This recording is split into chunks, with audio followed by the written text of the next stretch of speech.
Hello and good evening. Today it's Saturday, February 24th, 2024, and today is one of those rare Saturday videos. It's very rare that I ever make a video on a Saturday here on my channel, but since I have some free time, there was a few photos that a viewer of mine sent me recently that I thought, hey, I have to do a video for it.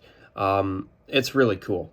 So today, this is another episode of the Prototype Files here on my channel, and what I'm going to be showing you today is a design that the Maple Leafs considered before they eventually unveiled their current uniforms back in the 2016-17 season as part of the Maple Leafs 100th anniversary celebration. So, what I'm about to show you is a prototype Maple Leafs jersey, and here it is. So notice that the waist stripe is much bigger than it is on their actual jersey. So this to me is a very interesting prototype jersey, and honestly I'm very glad that the Maple Leafs did not elect to go with this design. So notice that the collar style is different. For the one season this uniform was used during the Reebok era, it had a traditional V-neck collar with a lace-up, or a traditional V-necked laced-up collar. Then they switched to the Adidas lace-up collar in the 2017-18 season when them and the rest of the NHL switched to Adidas as their jersey manufacturer. So this design is really... The best way I could put it is, thank goodness Toronto came to their senses, because I look at this and I go, wow, what they actually went with is way better. I mean, to me, this looks like a really bad love child of the Maple Leafs and the Tampa Bay Lightning. And by the way, I'm not blaming the Maple Leafs for looking like the Lightning. I blame the Lightning for looking like the Leafs. But yeah, compared to the sleeve stripes, that waist stripe is just way too big. Way too big. So now, I'll show you a picture of the back of the jersey. And once again, huge credit to the viewer of mine who sent these photos my way. So, notice that the back of this jersey, it's a Dion Phaneuf. It's got his name and number on it. And notice that the font here it looks to be the exact same as their regular jerseys have now. So basically, everything about this jersey is the same as what they ended up going with in 2016, in the 2016-17 season, except for the oversized waist stripe and the collar style. So now I'll move on to this photo here, and if you hear any movement or stuff behind me, that's just my dog sleeping. Anyway, moving on here, notice these little interesting triangle-shaped tags sewn onto the sides of this jersey. On the one side it says established 1917, so I assume that with that, this was probably a prototype away jersey for the 2016-17 season, and the TML initials on the other side.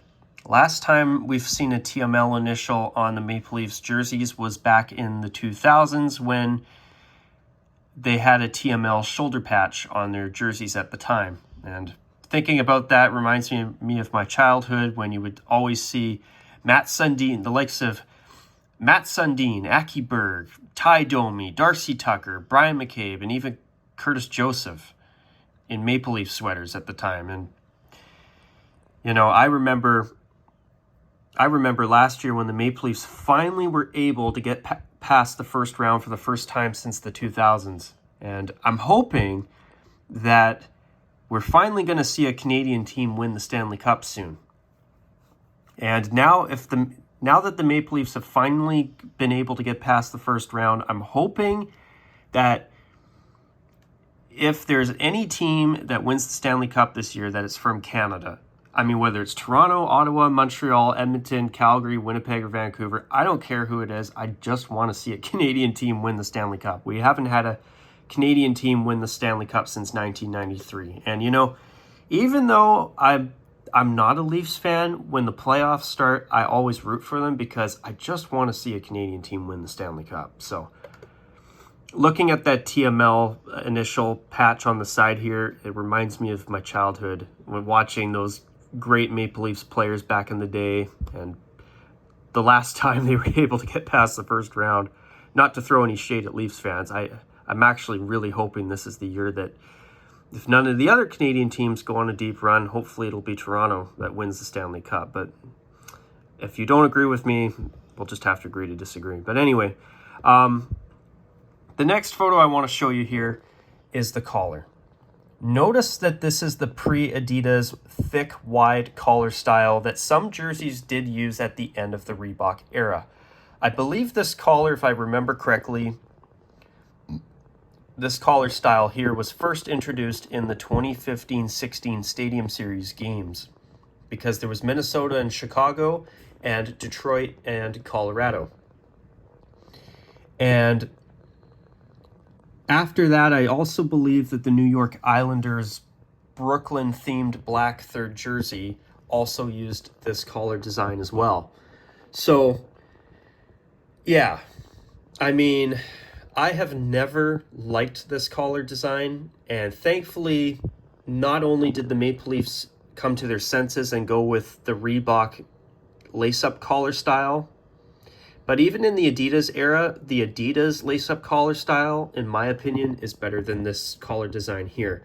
But another thing I want to show you that I find quite a little bit fascinating too is the inside of the collar, the hanger effect. Instead of it saying honor, pride, courage, notice that it says pride, honor, courage instead of honor, pride, courage. I wonder why they switched that. I'm a little bit curious. It's a small detail. It's not like you see it on the actual jerseys, but as a hanger effect, I believe, and feel free, and please correct me if I'm wrong, but I believe somebody told me years ago that the hanger effect was based on a speech from Conn Smythe, I believe, or, oh shoot, what was the other one I'm trying to think of? I'd have to look into, you know what, I'm very curious where that honor, pride, courage slogan came from, so I'm going to see if I can't quickly...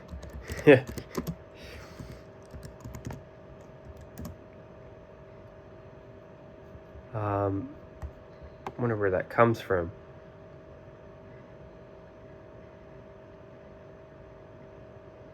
Okay.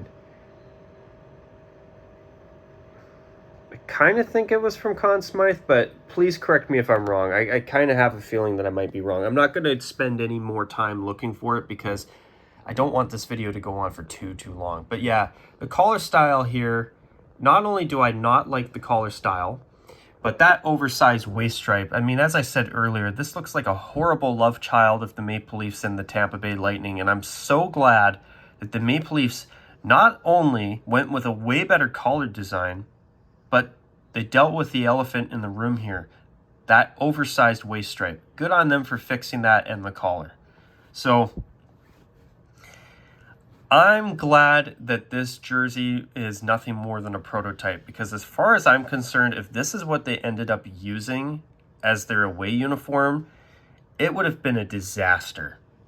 It would not have been an upgrade. The only thing that would have been an upgrade on this jersey compared to its predecessor would be the logo. That's it. So good on Toronto for fixing that and getting that right in time for the 2016-17 season. So I would say that this, if anything, is an away jersey prototype. To me, I just don't think this would have been a prototype for anything else. So you see that prototype, this prototype jersey here. Now, this is what they've been wearing since Adidas came in. Am I ever glad that Toronto fixed that waist stripe? Because this here looks 10 times better than the prototype jersey that I've shown you in this video. So with that, I'm going to call it a wrap on this video today. What do you think of this prototype? Do you agree with me that it is a damn good thing that the Maple Leafs came to their senses and actually didn't use it? Or do you actually like this better? I kind of have a feeling more people will say that will feel the way of the former, not the latter, that what they went with is way nicer than this. But still, the fact that this is out there in the wild for us to see is really cool. And once again, a huge thanks to the viewer who sent these photos my way. So with that, folks, feel free to tell me down below what you think of this jersey compared to what they went with. And if I was wrong on where the Honored Pride Courage hanger effect came from, I thought it was Conn Smythe. Please feel free to correct me down below if I'm wrong on that. And with that, folks, I hope you enjoyed the video. And until my next video, as I always say, take care. And as always, bye for now.